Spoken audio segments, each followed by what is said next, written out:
ওগো সনাতনী মহাসাগর, মহাপ্রেম সিন্ধু, এই সাগরের সঙ্গে সবাই এসে মিশলে, সবাই এসে সাগরে মিলিত হলে, সাগরের সঙ্গে যুক্ত না হলে কখনো কোনো সময় তোমার জীবন সার্থক হবে না।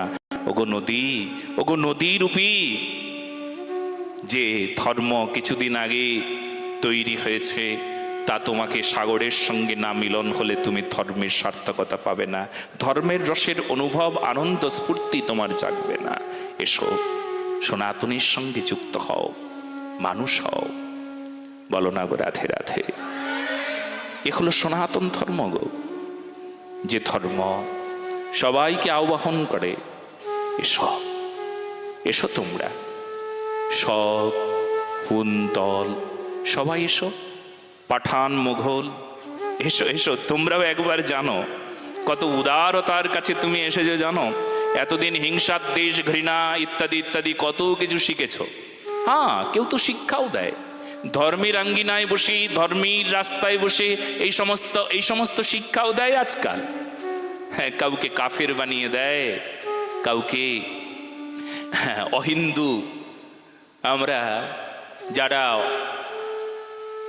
অন্য ধর্মের, হিন্দু নয়, তাদেরকে কখনো কোনো সময় হিংসা করবার কথা আমাদের শাস্ত্রে নাই। তাদেরকেও কাছে টেনে নেবার কথা আছে, জানে না তাই, বোঝে না তাই। কেউ যদি বলে আমি অহিন্দু, বোঝে না তাই, ওর জানা নাই তাই, তাকে আমরা অবজ্ঞা করি না। আমাদের পথ, হ্যাঁ এত সুন্দর পথ, আমাদের সেই পথের যে দোরগোড়া না, সেই দোরগোড়ায় আমরা সবাইকে আহ্বান করি, এসো এসো, এখানে তোমার শুভাগমন ঘটুক, তোমার আগমন ঘটুক। তুমি একবার জানতে পারবে, বুঝতে পারবে, সর্বেই ভবন্তু সুখিনঃ এ কোথাও পাবে না, এখানে আছে।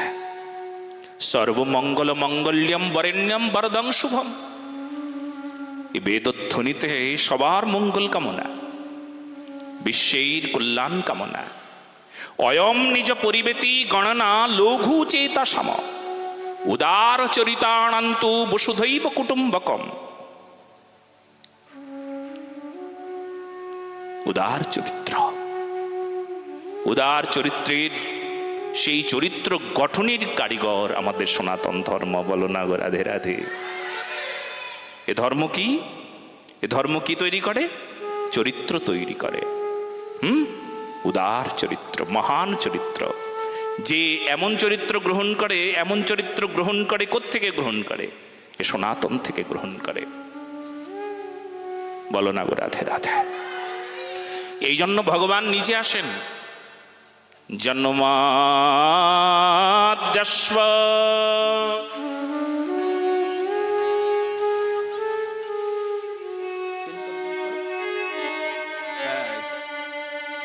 জন্মাদ্যস্ব যতয়ন্নয়াদিতরত স্বার্থে সবিজ্ঞস্বরা।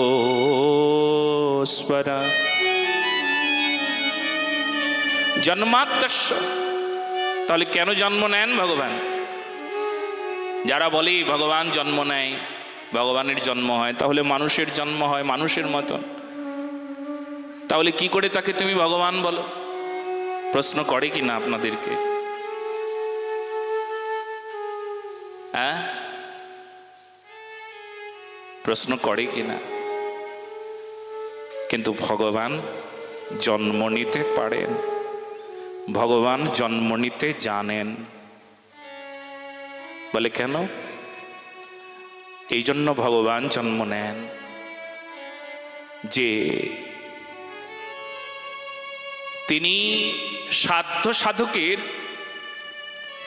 কোনো তফাৎ রাখবেন না। ভক্ত আর ভগবান এমনভাবে মিলন হবেন তার, ভালো করে শুনুন, ভক্ত আর ভগবানের এমন মিলন যে ভগবান আর ওপরে থাকবেন না, ভক্তের সঙ্গে মিলন হবে। আহা,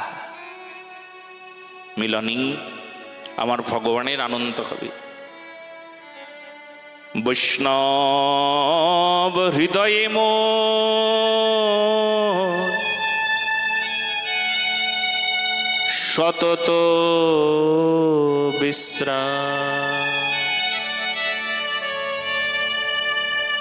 গোবিন্দ কহেন মোর বৈষ্ণব পরাণ। গোবিন্দ কহেন মোর বৈষ্ণব পরাণ। বৈষ্ণব আমার প্রাণ, দুইজন দুইজনের প্রাণ। এই জন্য আমার ভগবান চলে আসেন, মায়ের মতন ছুটে আসেন, এসে স্তনামৃত পান করান। এসো মা, অমন করে এসো। এই জন্য জন্ম নিতে হয়। কিন্তু তো ব্রহ্মাও বুঝতে পারলেন না। তেনে ব্রহ্মা হৃদয় আদি কবয়ে, সে আদি কবি, সে বুঝতে পারল না। আরে মহারাজ, যার চার চারটি মাথা, বুদ্ধিও বেশি হওয়া উচিত। আপনি একটা মাথা নিয়ে বুঝতে চাইছেন, চার চারটি মাথা নিয়ে ব্রহ্মা বুঝল না। ব্রহ্মা বুঝলো না বলেই তো অনেকেই যেমন প্রশ্ন করে, ও ভগবান তুমি কেমন ভগবান হে, অমন লীলা করো, চুরি করো, এটো খাও, ঝুটা খাও, মাখন চুরি করো, বস্ত্র চুরি করো, গোপীদের পেছন পেছন ঘুরে বেড়াও, অতগুলো বিয়ে করেছ। সন্দেহ হয় বটে, কেউ কেউ প্রশ্ন করে না। বিধর্মীরা তো প্রশ্ন করবার জায়গাটাই ওটা। বলে ব্রহ্মাও ঠিক এই বোঝে নাই, ব্রহ্মাও না বুঝিয়ে একই প্রশ্ন করেছিলেন, ও ভগবান তুমি কেমন ভগবান গো, তোমায় আমি বিশ্বাস করি না, খেলায় আবার হেরে যাই, আবার কেমন ভগবান, হারুয়া কানাই বলে সবাই চেনি, আবার কেমন ভগবান। সখাদের সঙ্গে খেলছে, হেরে যাচ্ছে। আর সখাটা কখনো কোন সখা কানটা ধরে টেনে তুলে নিচ্ছে, কোন সখা বলছে মাথার চুলের মুঠি ধরে বলছে, তুই কি গোবর্ধন ধারণ করেছিস? এই দেখ এই দেখ এই দেখ ভগবানকে আমি কেমন ভাবে চুলের মুঠি ধরে নাচাচ্ছি। কৃষ্ণ কিচ্ছু যেন জানেন না। ব্রহ্মা উপর থেকে দেখে বলেন, এ আবার কেমন ভগবান। আরে চার চারটি মাথা, তবু এইটুকু বুদ্ধি হতে কি প্রয়োজন পড়ে জানো? এ বুদ্ধি তো সেই বুদ্ধি না। যতদিন পর্যন্ত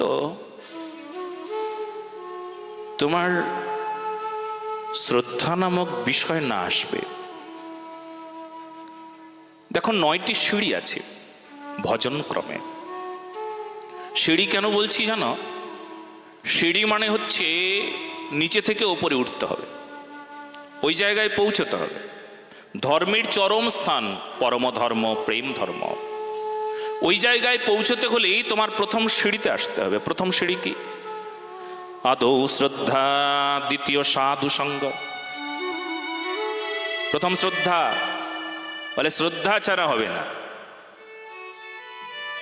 যদি শ্রদ্ধা না হলো শাস্ত্রীয় শ্রদ্ধা, ধর্মে যদি তোমার শ্রদ্ধা না হলো, তবে তুমি কোথায় যাবে?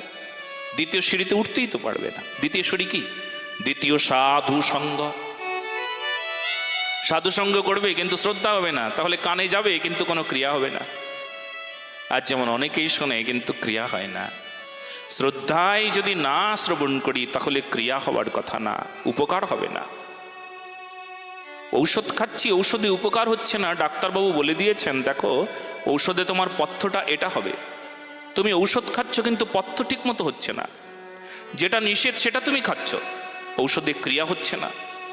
হোমিওপ্যাথিক ওষুধ খেতে কয়েকটি বিষয়কে নিষেধ করে দিল ডাক্তার, বলে পেঁয়াজ রসুন খাবে না, গরম মশলা নেবে না, তুমি এই দ্রব্যগুলো আহার করবে না, নিষেধ করে দিল হোমিওপ্যাথিক ডাক্তার। ঔষধ দিয়েছে কিন্তু কথাগুলো, নিষেধগুলো মানল না, ঔষধে ক্রিয়া হবে না। কান দিয়ে যাচ্ছে কিন্তু শ্রদ্ধা নামক বিষয় পথ্য নাই, ক্রিয়া হবে না। শ্রদ্ধা চাই, শ্রদ্ধা। শ্রদ্ধাবিহীন ধর্ম কখনো দাঁড়াবে না। ধর্ম কি জানো? ত্রিধাতু, যার অর্থ ধারণ, ধরে থাকা, ধরা। কি ধরবে তুমি? ধরবার জন্য সামর্থ্য দরকার, যোগ্যতা দরকার, শক্তি দরকার। তুমি একটা বস্তুকেই ধরে রাখবে, কিন্তু তার জন্য শক্তি তো চাই। পঙ্গু ব্যক্তি হাত তুলতে পারে না, তার হাতে যদি 10 কেজি ওজনের কোনো কিছু দিয়ে দাও, সে কি নিতে পারবে নাকি? তার জন্য যোগ্যতার প্রয়োজন। মহারাজ, এই যোগ্যতার নাম কি জানো? শ্রদ্ধা, শ্রদ্ধা, শ্রদ্ধা। যদি শ্রদ্ধা না হয় তাহলে কিছুতেই তুমি ধর্মকে ধরে রাখতে পারবে না। ধর্ম মানে ত্রিধাতু। ত্রিধাতুর অর্থ ধারণ, ধারণ, ধরে রাখা। হ্যাঁ, আদৌ শ্রদ্ধা। শ্রদ্ধা চাই, শ্রদ্ধা। কান ভরে ভরে শুনলেও শ্রদ্ধা নামক বিষয় নাই, তাই কান দিয়ে গেলেও ক্রিয়া হয় না। তবে যার শ্রদ্ধা আছে তার কি হয়ে যায় জানো? আজকে একটা মা এসেছেন অনেক দূর থেকে, দত্তপুকুর থেকে, ইউটিউবে পাঠ শোনেন। আমাকে বলছেন, মহারাজজি কালকে পাঠে শুনলাম আপনি যখন 12 বছর বয়স ছিল তখন থেকে আপনি পাঠ করেন, আপনাকে তো তখন পাই নাই। মহারাজ আপনি কবে থেকে ইউটিউবে দিয়েছেন, বা ইউটিউবে কবে থেকে আপনার পাঠ দেয়? আমি বললাম 2-3 বছর, 4 বছর খুব হলে হবে। আহা, সেই দিন কেন শুনলাম না? তাহলে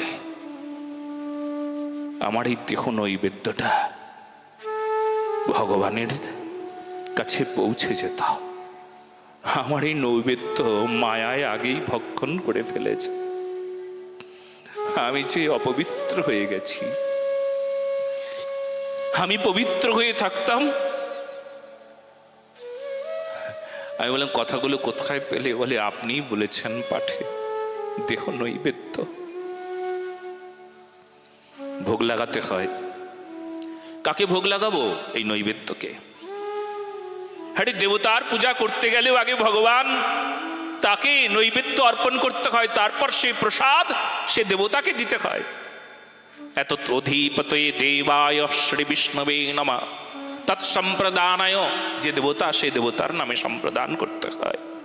নিয়ম এটা।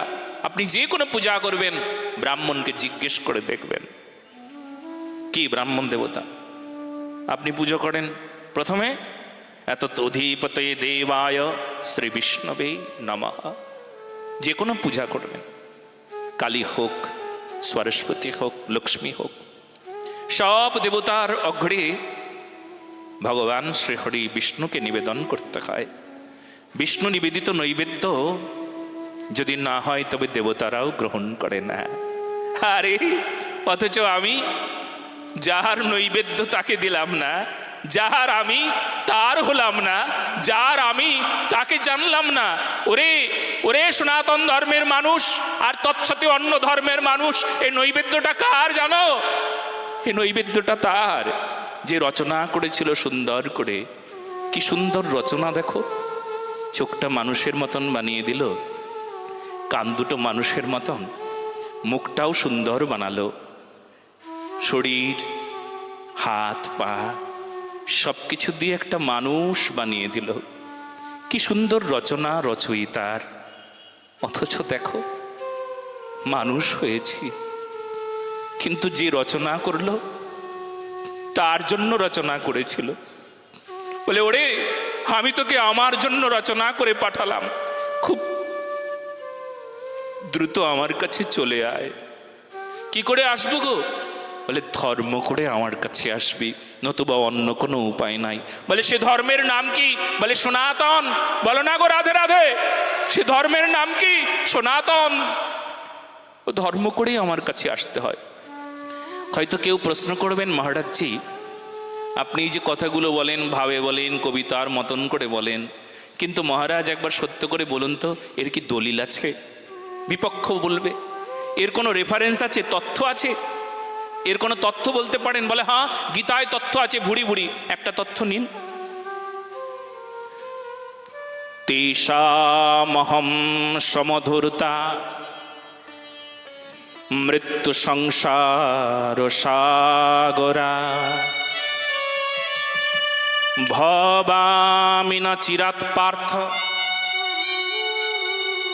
ময়্যাবেশিত চেতসাম। ভগবান বললেন অর্জুন তো আসলে প্রতিনিধি, মানুষের প্রতিনিধি, সবার প্রতিনিধি। অর্জুনকে লক্ষ্য করে জগৎকে বলছেন, এ জগতের মানুষ শোনো শোনো শোনো শোনো শোনো। হিন্দু বলেন নাই, মুসলমান বলেন নাই, খ্রিস্টান বলেন নাই। তেষামহং সমধুরতা মৃত্যু সংসার সাগরাতে, সবার মৃত্যু হয় না, সবার জন্ম হয় না। সে হিন্দু হোক, মুসলমান হোক, খ্রিস্টান হোক, সবার জন্ম আর মৃত্যু তো এটা লেগেই আছে। কিন্তু জন্ম যখন হয়েছে, এই আমার কাছে এসো, আমার কাছে আসবে, আমি কথা দিলাম, আমি তোমাকে এই এই এই যে সংসার সমুদ্র, এই যে জন্ম মৃত্যুর এই সমুদ্র, সেই সমুদ্র থেকে আমি তোমাকে এপার থেকে ওপারে নিয়ে যাব, আমি কথা দিলাম। আচ্ছা কি করে যাবে, কি করে যেতে হয়? ময়্যাবেশ্যমনো ये মাম নিত্যায়ুক্তায়ুপাসতে শ্রদ্ধয়া পর্যপেতাস্তে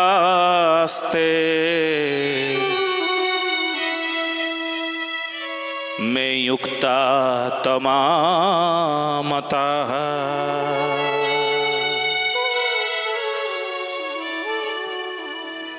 ময়্যাবেশ্যমনো ये মাম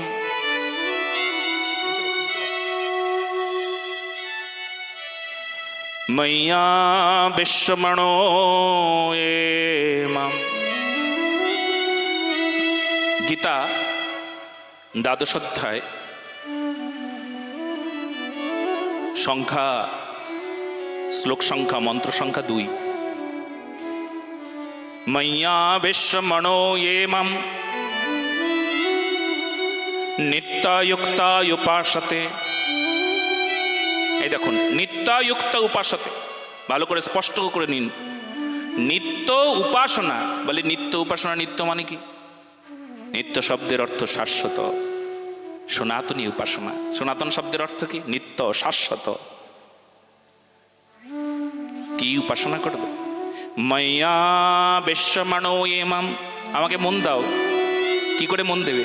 বলে নিত্য উপাসনার দ্বারা। ময়্যাবেশ্যমনো ये মাম নিত্যায়ুক্তায়ুপাসতে শ্রদ্ধয়া পর্যপেতাস্তে। শ্রদ্ধয়া পর্যপেতা, শ্রদ্ধাপূর্বক। ওই যে বললাম, আদৌ শ্রদ্ধা, দ্বিতীয় সাধুসঙ্গ, তৃতীয় ভজন ক্রিয়া, চতুর্থ অনর্থ নিবৃত্তি, পঞ্চম নিষ্ঠা, ষষ্ঠ রুচি, সপ্তম আসক্তি, অষ্টম ভাব, নবম প্রেম। সবার উপরে যেতে হবে ওই জায়গায়। ওই সনাতনী পন্থার সবার উপরের সিঁড়ি, সবার উপরের জায়গা কোথায়? ভগবানের কাছে, প্রেমের কাছে। প্রেমের কাছে পৌঁছানোর জন্য আদৌ শ্রদ্ধা চাই। তো শ্রদ্ধাপূর্বক যে নিত্য উপাসনা করে, ভগবান বলছে এসো এসো আমার কাছে এসো, আমি তোমাকে এপার থেকে ওপারে নিয়ে যাব। ভগবান, তাহলে তুমি রচনা করেছ, কি সুন্দর রূপ দিয়েছ আমায়, চোখ দুটো দেখো ঠিক মানুষ, নাক, মুখ, মুখে কথা বলতে পারি মানুষের মতনই তো বলি। কুকুর শ্রীগালের মতন তো শব্দ বের হয় না মুখ দিয়ে, মানুষের শব্দই বের হচ্ছে। কি সুন্দর, হাত দুটোও মানুষের, কর্ম করতে পারি। পাঞ্চরাত্রিক বিধিতেই দেবর্ষি নারদ বললেন, হৃষিকেন হৃষিকেশ সেবনম ভক্তির উচ্চতে। আহা, ওরে তোকে ইন্দ্রিয়গুলো কেন বানিয়ে দিয়েছিলাম জানিস? ভগবান তুমি রচনা করেছো, চোখ বানিয়েছো, হাত বানিয়েছো, সব শরীর কি সুন্দর, দেখো দেখো দেখো দেখো। কেন বানিয়েছি জানিস চোখ দুটো? কেন হাত দুটো বানিয়েছিলাম, কেন পা দুটো রচনা করে দিয়েছিলাম তোর জন্য জানিস? আমি রচয়িতা, আমার মতন করে তোকে বানিয়েছি, বড় যত্ন করে বানিয়েছিলাম। কেন জানিস? হৃষিকেন হৃষিকেশ সেবনম ভক্তিরুচ্যতে। ওরে ইন্দ্রিয় দ্বারা, মানে এই যে হাত, চোখ, মুখ, কান, সব ইন্দ্রিয় দ্বারা তুই আমার সেবা করবি। বলো না গো রাধে রাধে। আর কিছু করবি না, তুই আমার সেবা করবি। মহারাজ আর কিছু করব না মানে? আমি অন্য কিছু করব না? গৃহস্থ ধর্মে থাকবো। গৃহস্থী হলে কি হবে? গৃহস্থ ধর্ম সংসার ধর্ম। বলে সংসার ধর্ম তখন হবে, সংসার ধর্ম তখন হবে যখন সেটায় ধর্ম প্রবেশ করবে। সংসারী মানুষ সংসার করছো, তুমি সংসার ধর্মে আছো, বলে ধর্মটা কি ঢুকিয়েছো সংসারে? দেখাও আমাকে, দেখাও কোন ধর্ম ঢুকিয়েছো তোমার সংসারে, দেখাও। দেখাতে পারো সংসারে ধর্ম আছে? সংসারে যদি ধর্ম না থাকে তবে তাকে সংসার ধর্ম বলে না। বলো না গো রাধে রাধে। সে তো অধর্ম হয়ে গেল, পাপাচারী ব্যক্তির মতন হয়ে গেল। সংসারে থাকো, ধর্ম থাকুক, তবে সংসার ধর্ম তখন শ্রেষ্ঠ হবে। অনেকে বলে কর্মই ধর্ম। মহারাজ কথা সত্য না, কর্ম ধর্ম হয় না। কর্ম যদি অকর্ম হয় সে কর্ম ধর্ম হতে পারে না। কর্ম যদি বিকর্ম হয় সে কর্ম ধর্ম হতে পারে না। কর্ম যখন সৎকর্ম হবে, কর্ম যখন ভগবত উদ্দেশ্যে কর্ম হবে, কর্ম যখন ভগবানের জন্যই কর্ম হবে, তখন সে কর্মের নাম ধর্ম। তার মানে স্ত্রী, পুত্র, পরিজন, কুটুম্বাদি, তার সেবা, সব কিছু করা, অর্থ সংগ্রহ করা, এই সমস্ত কিছু ধর্মের মধ্যে পড়বে কখন? যখন ভগবত উদ্দেশ্যে করবে। সন্তান উৎপাদন করবে তখনও ধর্ম হয়ে যাবে। মহারাজ সন্তান উৎপাদন করব তখন ধর্ম হবে? বলে হ্যাঁ ধর্ম হবে। বলে লক্ষ্য যদি থাকে, কি লক্ষ্য? বলে সন্তানের দ্বারা সমাজ, দেশ, রাষ্ট্রের কল্যাণ হবে। বলো না গো রাধে রাধে। তখন তা ধর্ম হয়ে যাবে। এই সন্তানের দ্বারা ভগবত সেবা হবে, ভগবত নাম হবে, ভগবত ভক্তি সাধনা ইত্যাদি এই সন্তানের দ্বারা হবে। তখন সে সন্তান রচনাও, সন্তান উৎপাদন। তুমি সন্তান উৎপাদন করছো, তাকে অধর্ম বলতে পারবে না, তাকে ধর্ম বলতে হবে তোমাকে। কখন ধর্ম হবে জানো? যখন সন্তান উৎপাদনের কারণ যখন আমার ভগবান হবে। ওগো আমার ভগবান, তোমার সেবা করবে আমার এই সন্তান, তোমার নাম করবে, তোমার কাছে যাবে। ওই যে গীতায় বললে কিছুক্ষণ আগে, তেষামহং সমধুরতা মৃত্যু সংসার সাগরা। ওই সেই মৃত্যু সংসার, জন্ম মৃত্যুর মাঝে ওই যে সাগর, এই সাগরে আমি তোমাকে এপার থেকে ওপারে নিয়ে যাব। আমার একটা সন্তান তোমার সেবা করবে, এপার থেকে ওপারে নিয়ে যাবে তো? বলে হ্যাঁ, তোমার কোনো ভয় নাই, আমি এপার থেকে ওপারে নিয়ে যাব, কথা দিলাম। এই জন্য আমার ভগবান কি করলেন জানো? ভগবান জন্মগ্রহণ করলেন। এত কারণ। এতদিন জন্মাদ্যস্য শ্লোকের ব্যাখ্যা হয়েছিল, ভিন্ন ভিন্ন স্বাদের ব্যাখ্যা। দেখবেন আপনি প্রতি দ্বিতীয় দিনের পাঠ শুনবেন, জন্মাদর্শের ব্যাখ্যা শুনবেন, আজকের ব্যাখ্যাও রাধারানীর দয়ায় শুনবেন।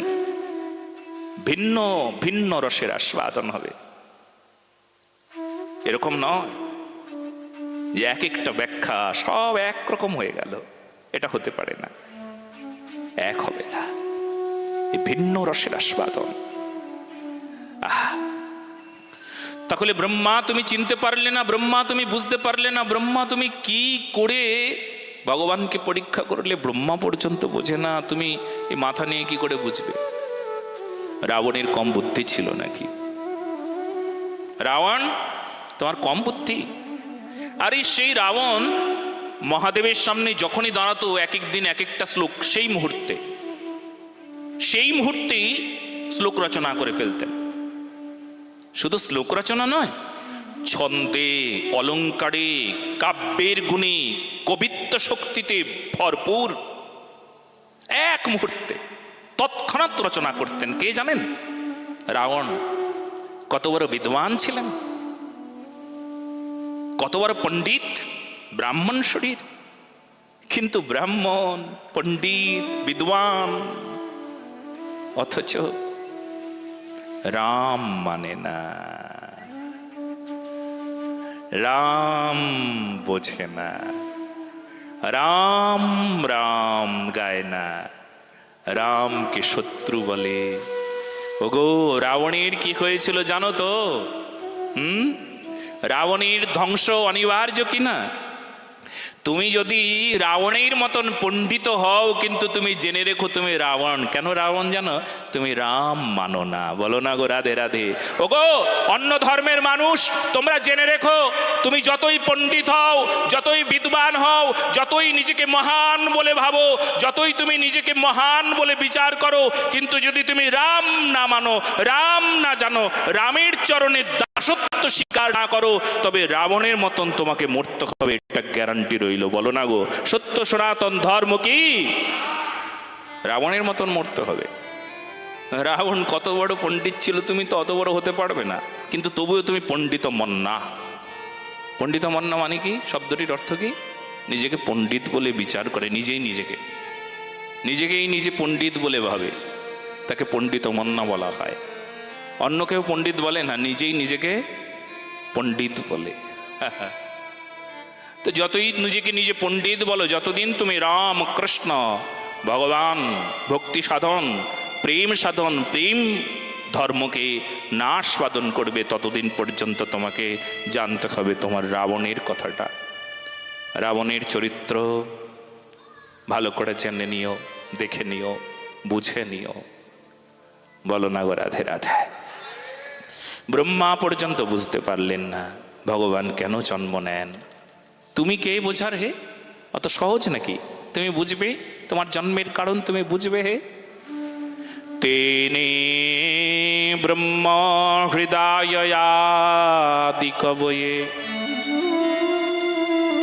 ময়্যন্তি যৎসূরয়ঃ তেজবারি মৃদং যথা বিনিময় यत्र त्रिसर्गो मृषा ধামনাস্পেন সদা নিরস্তকুহকম সত্যম পরম ধীমহি। মহারাজ, কবে বুঝবো পরম ধর্ম, কবে বুঝবো পরম সত্য, কবে বুঝবো? শোনো শোনো, ভগবান আছেন, কিন্তু কেউ বলেন নাই, ভগবান নাই। কেউ বলেন নাই। কেন? উনি তো দেখতে পাচ্ছেন না, উনি দেখবেন কি করে? সূর্য আছেন, কেউ বলবেন সূর্য নাই, সূর্য ওঠে নাই, কিন্তু কুয়াশা কি?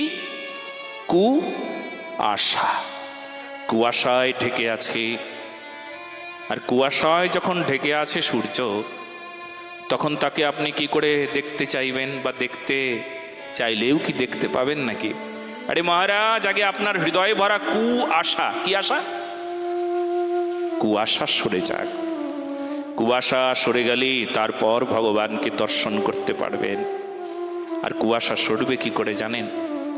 সত্যম পরং ধীমহি, সেই পরম সত্যের সাধনা। পরম সত্য স্বরূপাকে কার ধ্যান করবেন আপনি? বলে সত্যম পরম ধীমহি, আমি সেই পরম সত্যের ধ্যান করছি। পরম সত্য স্বরূপাকে, সত্যের একটা বিশেষ অর্থ হলো প্রেম, আর প্রেম স্বরূপা মানে রাধারানী। সত্যের অর্থ কি করে প্রেম হয়? মানে সত্য শব্দের একটা অর্থ নিত্য, একটা অর্থ প্রেম, আর প্রেম মানে রাধা। তাহলে কার ধ্যান আপনি করবেন? আপনি রাধারানীর ধ্যান করুন, দেখবেন ভগবান কৃষ্ণ আপনার কাছে এসে গেছেন। বলো না গো রাধে রাধে। এই জন্য পরম সত্য স্বরূপা রাধারানীর ধ্যান করবেন। এখানে বলতে পারতেন এই শ্লোকে কৃষ্ণম পরম ধীমহি, বিষ্ণুর নাম নিতে পারতেন, কৃষ্ণের নাম নিতে পারতেন, নারায়ণম পরম ধীমহি, নারায়ণের নাম নিতে পারতেন। কিন্তু এখানে আলোচ্য বিষয় যদিও কৃষ্ণ, কিন্তু কৃষ্ণ না বলে সত্যম পরম ধীমহি বললেন কেন? কি গো, গ্রন্থের প্রারম্ভে মঙ্গলাচরণে এখানে পরিষ্কার করে দিতে পারতেন। কিন্তু আসলে রাধারানী ছাড়া ভগবান কৃষ্ণকে পাওয়া যায় না। সেই জন্য সত্যম পরম ধীমহি, তার মানে রাধারানীর ধ্যান করুন, রাধারানীর গুণগান গাই। চলুন আমরা সকলে মিলে বলি, রাধারানী মহারানী। দুটো হাত উপরে তুলে করতালি সেবার সাথে। হে রাধে প্রাণেশ্বরী ময় ধমে দয়া করি, সংসার বাসনা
যদি মাগি কিছু অন্য, শীতল পদ ছাড়ি আগুনে পড়িতে নামি, শীতল পদ ছাড়ি আগুনে পড়িতে অবধ শিশুটা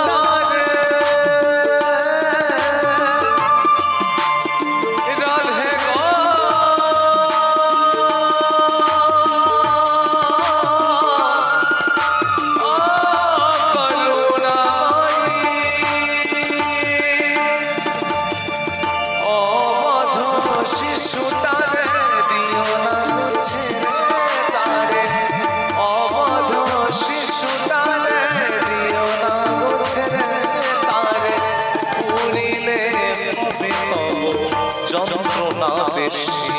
রাধারানী মহারানী, সবাই মিলে রাধারানী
রক্ষা করো বিষয় হতে তোমাতে ডুবি থাকি যাতে রক্ষা করো বিষয় হতে তোমাতে ডুবি থাকি যাতে তাতে যদি দুঃখ দাও দাও গো ভারি রাধা রানী মহারানী রাধা রানী মহারানী